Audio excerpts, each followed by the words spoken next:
congratulations on being the first inductee to the Southern Gospel Music Hall of Fame, class of 2023. Proud of you.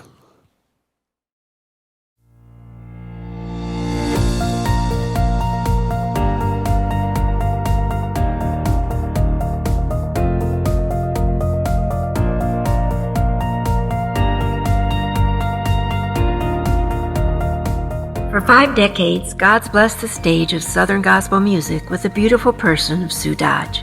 Her faith and talent had been enjoyed face-to-face by audiences spanning 19 countries, not to mention fans who know her via radio, television, and video worldwide. Arriving 5 days before Christmas, 1949, in Little Rock, Arkansas, to Floyd and Ellen Chenault and brothers Frank and Clyde. Her music career began at 5 on local TV. Having always aspired to be a weather girl, after attending Lefevre's and Speer's all-night sing, she left knowing she wanted to sing gospel music. She started in 1965 with the Millers and then sang in '69 with the Downings, where she contributed to their appearances at both NQC and Gospel Singing Jubilee. After returning home, Ben Speer called. She went to a rehearsal and suddenly found herself a part of the Speers. 10 days later, a young writer, Bill Gaither, brought something scribbled on a half sheet of paper entitled, "The King is Coming." The Speers went down in history as the first to sing this timeless song. For 3 years, Sue would make an outstanding contribution to the Speers, like taking Dad Speer's "I Never Shall Forget the Day" and turning it into an all-time classic. Today it's described with her signature.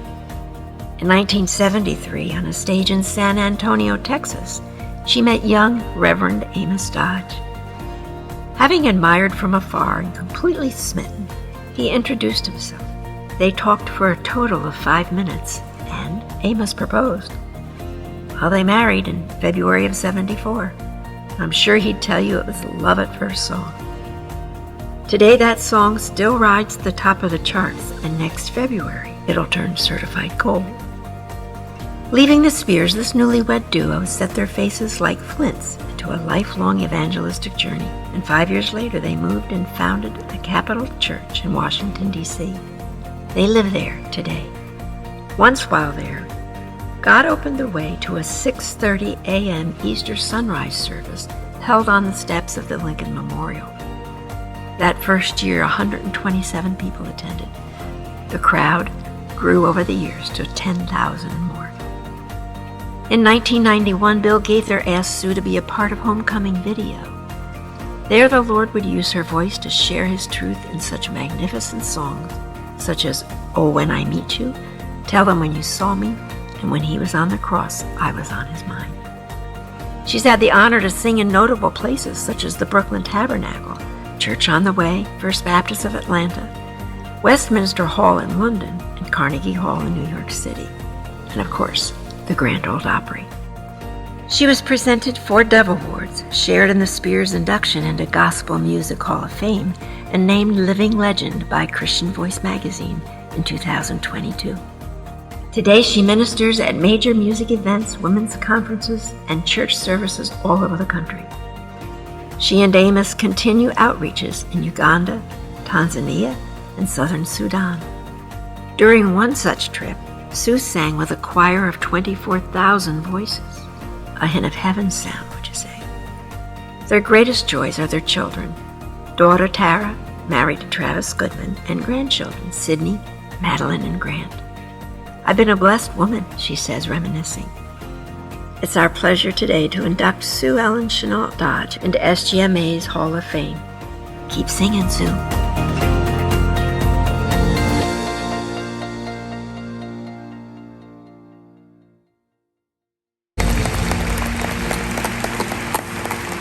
Please greet our SGMA President, Arthur Rice, inductee Sue Dodge, her husband Amos, daughter Tara and Travis Goodman, grandchildren Grant and Madeline, special guest Shane Roark, as well as her brother Clyde, Kathy, and Gordon Lutz. Miss Sue Dodge. I first met Sue Dodge when she was with the Downings in the mid-'60s. from Little Rock, Arkansas. And did she have energy? Beautiful young girl, great voice. And man, she could, that voice would peel the paint off the wall. You listen when she sang. So much fun. Later on, she joined the Speer family. And you talk about a major contribution to the songs of Bill and Gloria Gaither. She and the Spears sang so many of our songs. I can remember when we first wrote The King is Coming, and we took it down to Brock's house and went through it the first time. They took that all over the world. We'll be forever grateful to you, Sue, for what you did there. And then when she got married to Amos, what a delightful guy, a preacher, good-looking guy. And they had two great kids. And Gloria and I did a lot of traveling with the two of them. They're good folks to be around. When the video started, when we started doing tracks of those great convention tunes, when I had a tune like, "Oh, When I Meet You," or "I Never Shall Forget the Day," you knew you had to have Sue to do that. The first one we did at the Ryman Auditorium, all of the greats were there, and the Speer family sang, "I Never Shall Forget the Day." And they sang it again and again and again. Somebody said they went by the Ryman the other night, and she was still singing it. The folks loved it. Nobody could get to a crowd like Sue could. So, Sue, this is a special night for you. Congratulations on being the first inductee to the Southern Gospel Music Hall of Fame, class of 2023. Proud of you.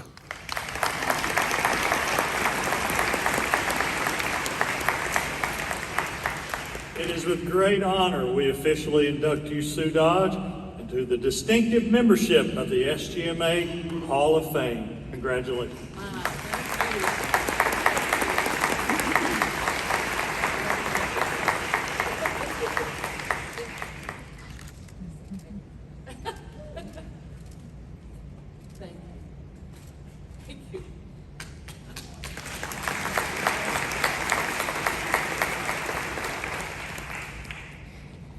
This is probably one of the most amazing days of my life, other than when I got married and when I had my first and only child. But I stand here before you today, such a grateful lady. I'm honored and I'm humbled. I never dreamed as a kid when I was sitting in my room with a cassette deck and I would sing to the top of my lungs. Never in a million years did I ever believe or dream right then that I would be standing here being honored for the thing that I love as much as anything in the world. Thank you, Lord. Thank you, Lord, for entrusting me with this gift of song. Here I am 55 years later after starting to sing professionally, and I still love it as much as I ever did in my life. You've taken me places, Lord, that I never dreamed of, because I couldn't dream as big as God could dream for me. Thanks to the people who gave me my talent a chance. One being Paul and Ann Downing, who told, or a friend of mine, Linda Robinson, told me about this group that was forming when Ann Sanders had left the Speer family and gotten married to Paul Downing. She said, "Here's a number. Call this number. They need a girl singer." I said, "Okay," and she was singing with the Speers at the time. And I called that number, and 2 weeks later, I was on a plane, first time I'd ever been on a plane in my life, to Nashville, Tennessee. And within hours of arriving in Nashville, I was a founding member of the Downings, and that was a delightful 18 months. And then I thought I'd go home and do what my mom called be normal. She'd say, "Why don't you come home and get a normal life?" And something happened then. One night at an all-night singing, Ben Speer came up to me and said, can I talk to you a minute? Said, "Are you gonna go with another group? What are you gonna do?" And I said, "Well, I don't have any big plans right now." And he said, "Can we talk?" Well, I said, "Well, I'd be willing to do that," because deep in my heart, My dream of a lifetime was to sing with the Speer family, but I thought you had to be a member of those families, and I wasn't. The next day, his son, I didn't have a car in Nashville, his son came and picked me up in a white hearse. I'm not kidding. I mean, Steve at that time was kind of a hippie guy in the 70s. And I went over there, and the first thing Ben asked me was, "Can you play piano?" And I said, "Yes." And he said, "Can you read a chord chart?" And I said, "Yes." And he went, "A 1, a 2, a 1, 2, 3." And I had to start just chording this song I'd never heard. And I thought, "Oh, Jesus, help me." But he said, "Okay, that's all I need to know." And he called Brock, and I was hired. I can't tell you what a blessing that was. Those years with the Speers and the things I learned, and singing with my friend Jeannie Johnson, who is Jeannie Johnson Kent now, and she's somewhere here in this audience. But I tell you what, those were the days that formed so much of who I am. 3 producers that I have remembrance of. One was Jesse Peterson with the Tempo Records. Gave me my first opportunity and my first introduction to being a soloist. And then there was Roger Talley. When I thought I might just give it up and go home, that there was no call for an old has-been gospel singer. And he renewed my confidence is what he renewed. And then you gotta know, being Roger Talley with the 2 women in his family, he knew exactly how to deal with a crying woman in the studio. So thank you, Roger. And then there is, where is he? There he is, Shane Roark. A couple of years ago, I was again thinking, well, I'm an old has-been, I think I'll just go home. And I got a call. Someone told Shane, said, "Sue has always dreamed of doing a Christmas album." And Shane Roark called me. And I have to tell you, I could not imagine how fun it would be to record for this, what we call him, a genius. And I thank you to you and the Chapel Valley family. Thank you so much. And now I continue to be there with them. Now, here's a story. I'm going to make everything quick. You know, all you know I can talk. But, come here, buddy. This is my brother.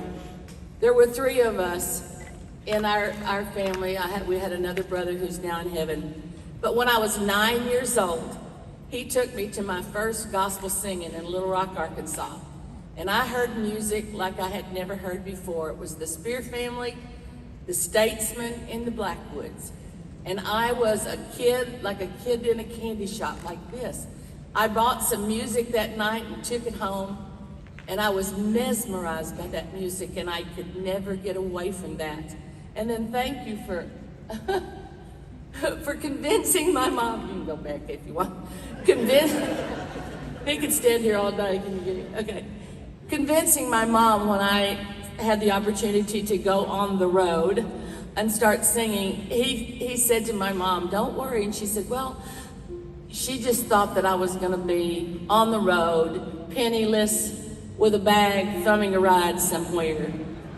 But the truth is, that wasn't true. I'm hurrying.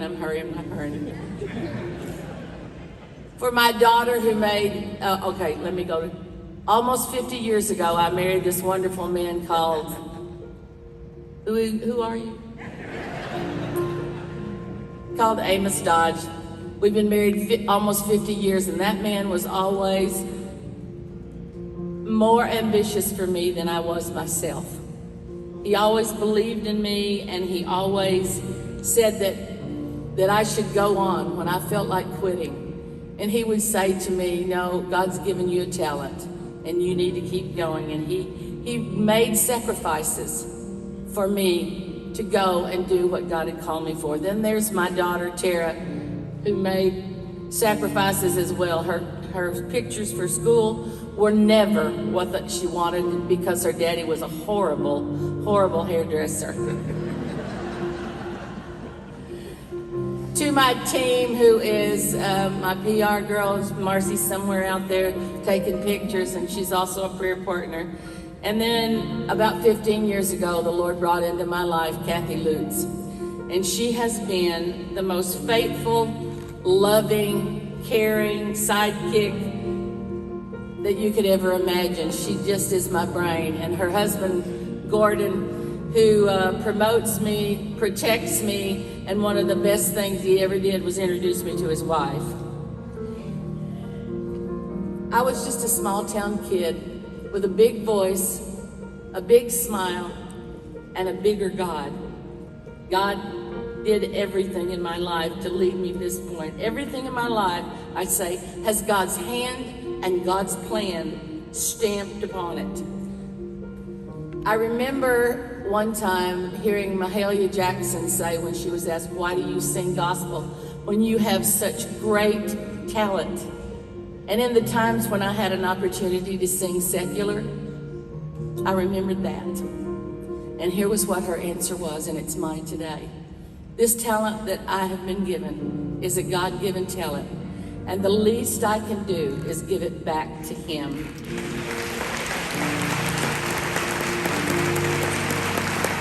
As long as I have breath in me, I will sing this music. It is the best music in the world. And I leave you with this thought of mine. And I pray this is true of my life and my ministry. I know, Greater Vision, God wanted me to sing. I wasn't going to do this. But anyway, this is what I remembered when I was putting this together. May all who come behind me find me faithful. May the fire of my devotion light the way. And may the footprints that I lead others to believe. And the life I lead inspire others to obey.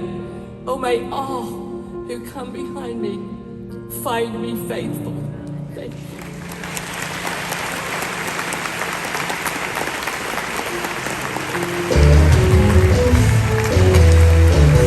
And now, singing her signature song with Tribute Quartet, here's Sue Dodge.